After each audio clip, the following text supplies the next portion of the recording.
Raoul sits in the barn alone, observing the imprint of his mother's body still intact upon the hay. He runs his fingers down her imaginary spine and stops right by the opening of her legs. He brings his face down to the hay and wafts in, trying to recapture her pungent, breathtaking odor. "Raoul!" calls a sudden, gruff voice approaching from the eastern pasture. Raoul panics, and with one strike he annihilates the imprint, dispersing hay all along the rustic wooden floorboards. "Raoul," says Raoul's father, Esteban, entering the barn in his rubber boots.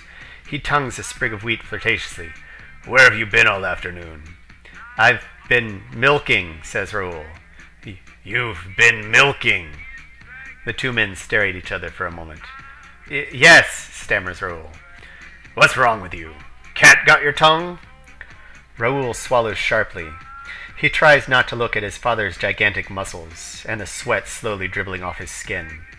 He tries not to imagine his father's reddened girth slowly worming in and out of his mother's heated undercarriage.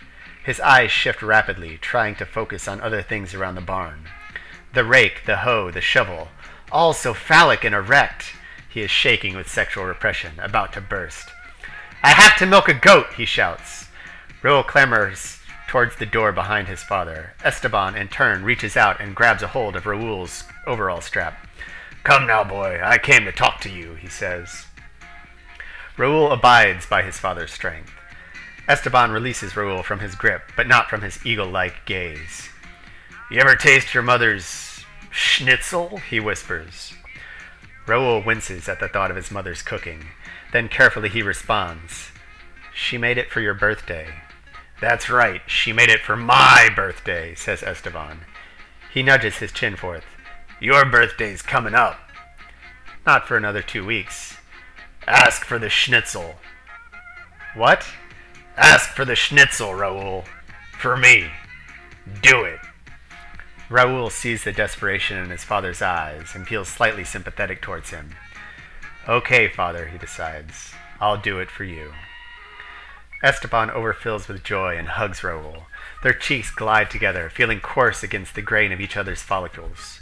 Esteban grazes his nose against Raoul's skin, and then his lips effortlessly fall into place upon his cheekbone.